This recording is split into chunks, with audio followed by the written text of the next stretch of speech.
Praise the lord. బాగున్నారా? మరొకసారి మీ ముందుకు రావడానికి ప్రభు కృప చూపిస్తూ ఉన్నాడు. దాన్ని బట్టి దేవుని స్తోత్రాలు కలుగును గాక. మరి గత వీడియోలో సోటీరియాలజీ, రక్షణ శాస్త్రం గురించి క్లుప్తంగా చెప్పే ప్రయత్నం చేశాను. అయితే ఈ వీడియో కూడా ఒక కొత్త కాన్సెప్ట్, అంటే ఒక కొత్త సబ్జెక్ట్. అది కూడా ఈ సబ్జెక్ట్ గురించి కూడా వింటున్న వాళ్ళు కొంతమంది తెలియకపోవచ్చు. అదేంటంటే హమర్షియాలజీ. ఇది కూడా థియాలజీలో ఒక సబ్జెక్టు, హమర్షియాలజీ ఒక సబ్జెక్టు. తెలుగులో పాపశాస్త్రం అంటే వర్డ్ విని ఉంటారు, కానీ ఇది కూడా ఒక సబ్జెక్ట్. మనము ఎట్లయితే స్కూల్లో కాలేజ్లో సబ్జెక్ట్స్ ఉంటాయి కదండి, సైన్స్, సోషల్, మ్యాథ్స్, అట్లనే థియాలజీలో ఈ సబ్జెక్ట్స్ ఉంటా ఉంటాయి. వీటి ప్రస్తావన ఎందుకు తీసుకొస్తున్నానంటే, ఇవి మనుషులతో లింక్ అయి ఉన్నాయి కనుక, మానవ ప్రపంచంతో లింక్ అయి ఉన్నాయి కనుక ఈ ముందుకు తీసుకొచ్చే ప్రయత్నం చేస్తూ ఉన్నాం. సో రైట్, అంటే సోటీరియాలజీ రక్షణ శాస్త్రం గురించి చెప్పారు. సోటీరియాలజీ అనగా డాక్టర్ ఆఫ్ సాల్వేషన్, అనగా రక్షణ శాస్త్రం అంటే ఒక వ్యక్తికి రక్షణ అవసరం చాలా ప్రాముఖ్యమని మనకు డాక్టర్ ఆఫ్ సాల్వేషన్ రక్షణ శాస్త్రం తెలియజేస్తుంది. అట్ ద సేమ్ టైం నా టెస్టిమోనీ కూడా క్లుప్తంగా షేర్ చేసుకోండి గత వీడియోలో. ఈ వీడియోలో అసలు రక్షణ పొందుకోవాలంటే అసలు దేని నుంచి రక్షణ పొందుకోవాలి అనేది క్వశ్చన్ వస్తుంది. దాని గురించే హమర్షియాలజీ, పాపశాస్త్రం చెప్తున్నాను. చూడండి, ఒక వ్యక్తి ఒక ఇంట్లో ఉన్నాడు. ఇంట్లో ఉన్నప్పుడు అనుకోకుండా ఆ ఇల్లు ఫైర్ యాక్సిడెంట్ అయింది, తగలబడతా ఉంది. అప్పుడు ఆ ఇంట్లో నుంచి ఆ వ్యక్తి ఏమని కేకలు వేస్తాడు? మనకు తెలుసు, రక్షించండి రక్షించండి రక్షించండి అని కేకలు వేస్తాడు కదా. సో అక్కడ ఆ వ్యక్తికి రక్షణ అవసరం. అంటే ఆ మంటల నుంచి తప్పించబడి బయటికి రావాలంటే ఎవరో వ్యక్తి సహాయం చేయాలి. ఇన్ ద సేమ్ వే మనిషి కూడా పాపం అనే అగ్నిలో పడిపోయి ఉన్నాడు. దాని నుంచి మనకు రక్షణ కావాలి, దేవుని స్తోత్రం. దాని నుంచి మనకు విడుదల కలుగు చేయడానికి ప్రభు అయిన యేసుక్రీస్తు వారు దేవుడైనప్పటికీ ఆయన నరావతారిగా ఈ లోకానికి రావాల్సి వచ్చింది. ఈ పాపం గురించి చెప్పాలంటే కూడా చాలా ప్రస్తావన ఉన్నది. పాపం వల్ల బైబిల్ చెప్తుంది, పాపం వల్ల వచ్చే జీవితము మరణం అని వాక్యం చెప్తుంది. ఇంతకీ బైబిల్ ఏం చెప్తుందంటే పాపం గురించి? ఆజ్ఞ అతిక్రమమే పాపం అని చెప్తాం. సో ఇది చాలా వ్యాస్ట్ సబ్జెక్ట్, కానీ క్లుప్తంగా మీకు అర్థమయ్యే భాషలో చెప్పి నేను ఈ అంశాన్ని ముగించే ప్రయత్నం చేస్తాను. ఎందుకంటే చెప్పానుగా, రాను రోజుల్లో చాలా విషయాలు మీతో మాట్లాడాలని ఆశ కలిగి ఉన్నాను. ఎందుకంటే now and then everyone using technology అందరూ వాడుతున్నారు.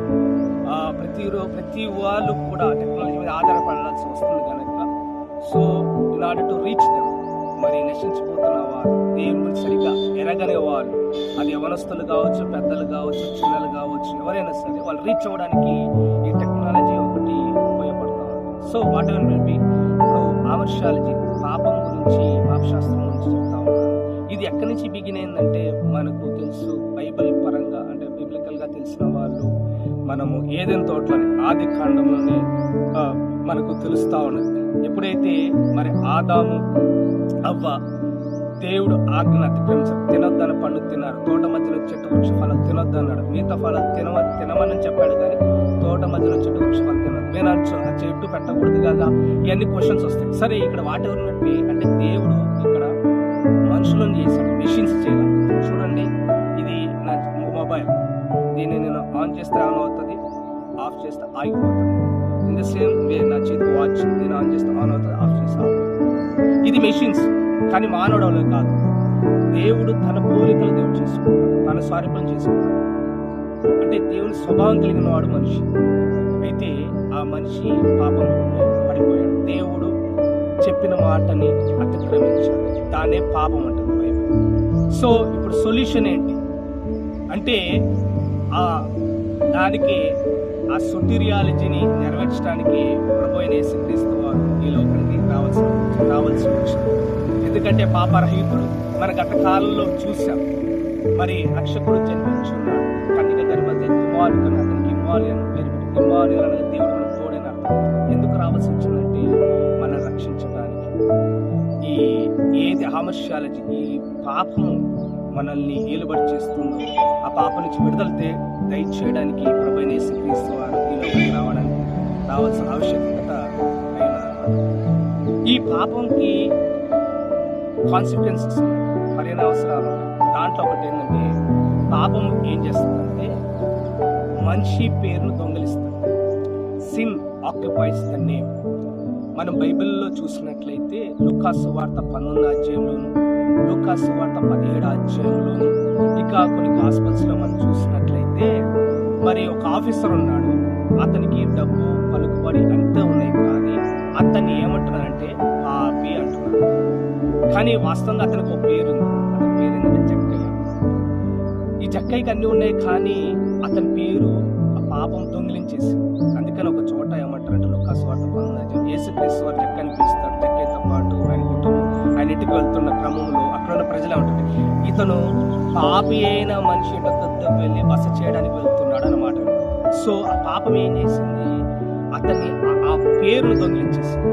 ఇన్ ద సేమ్ వే లూకాసు సువార్త 17వ అధ్యాయంలో కూడా చూస్తే ఒక ఊర్లో పాపాత్మురాలైన స్త్రీ ఉన్నట్టు. చూడండి, తల్లిదండ్రులు పేరు పెట్టకుండా ఉంటారంటారా? పెట్టే ఉంటారు, కానీ ఆమె చేసిన పనులను బట్టి ఆమె కూడా ఆమె పేరుని ఆ పాపం దొంగిలించేసింది. Sin occupies your name. కానీ at the end of the day ఆమె కూడా దేవుడి దగ్గరికి వచ్చింది. ఫైనల్ కన్క్లూషన్ ఏంటంటే, మరి సొటీరియాలజీ వాళ్ళ జీవితంలో ఎప్పుడైతే రక్షణ వచ్చిందో మరలా రిస్టోరేషన్, వాళ్ళ పేరు మళ్ళీ వచ్చింది. Women of faith. పాపాత్మ స్త్రీ లాస్ట్కి ఏమైంది, ఉమెన్ ఆఫ్ ఫెయిత్ అయింది. జక్కయ్య ఏమైందంటే ఇతడు అబ్రహాము కుమారుడే. సో ఫ్రెండ్స్, నేను అనేది ఏంటంటే, ఇప్పుడు ప్రజెంట్ జనరేషన్లో యంగ్స్టర్స్ చాలా మంది చూసినట్లయితే, ఈవెన్ నేను చదువుకుంటున్న ఇంజనీరింగ్ రోజుల్లో చాలా మందికి ఈ పేర్లోనే తాగుబోతని, తిరుగుబోతని, చారండి, డ్రగ్ అడిక్ట్ అండి, చైన్ స్మోకర్ అని, ఇట్లా రకరకాల పేర్లు ఉన్నాయన్నమాట. వాళ్ళ పేర్లు యాక్చువల్ మంచి పేర్లే, వాళ్ళ తల్లిదండ్రులు పెట్టిన పేర్లే, కానీ ఆ పేర్లని సిన్ ఆక్యుపై చేస్తుంది. మరి ఏంటి ఈ ఆవర్షాలజీ, ఈ పాపశాస్త్రానికి విముక్తి ఏంటంటే డాక్టర్ ఆఫ్ సాల్వేషన్, అదే జీసస్. కాబట్టి రిస్టోరేషన్ జరుగుతుంది. Sin occupies your name, but restores your name. చూసినట్లయితే ఇందాక జక్కయ్యకి ఏమని వచ్చింది, అబ్రహాం కుమారుడు.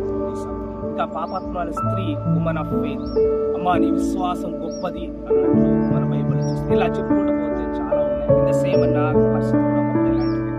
నేను కూడా పాపిని, ఘోర పాపిని అన్నా. రకరకాల నాకున్న హ్యాబిట్స్ బట్టి ఆ హ్యాబిట్స్ బట్టి పిలిచిన సందర్భాలు కూడా. కానీ ఎప్పుడైతే సాల్వేషన్, సొటీరియాలజీ, డాక్టర్ ఆఫ్ సాల్వేషన్, ఏసే రక్షణను పొందుతున్నాను, ఇప్పుడు నేను ఒక దేవుని సేవకుడు, కొంతమంది మ్యాన్ ఆఫ్ గాడ్, దేవుని సేవకుడు, అభిషిక్తుడు అనే పేర్లు వినపడతాం.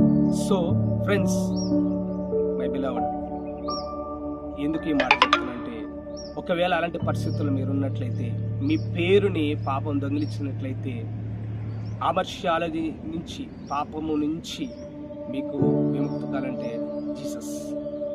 సో ఆయన అంగీకరించండి, మీ పేరుని రిస్టోర్ చేసుకోండి. దేవుడి మాట దీవించుగా. పరిశుద్ధుడైన తండ్రి యేసయ్యకే వందనాలు. ఎంతమంది అయితే ఈ వీడియోని చూసి స్పందిస్తున్నారు, వాళ్ళ జీవితంలో వాళ్ళ తల్లిదండ్రులు పెట్టిన పేరు కోల్పోయినట్లయితే, ఏ పాపం చేత అయినా అది అతిక్రమించబడి ఉంటే, తండ్రి ఈ రోజే వాళ్ళకి విడుదల కలుగు చేయండి. వాళ్ళని రక్షించి వారికి రిస్టోరేషన్, మరలా మీరిచ్చే పేరు.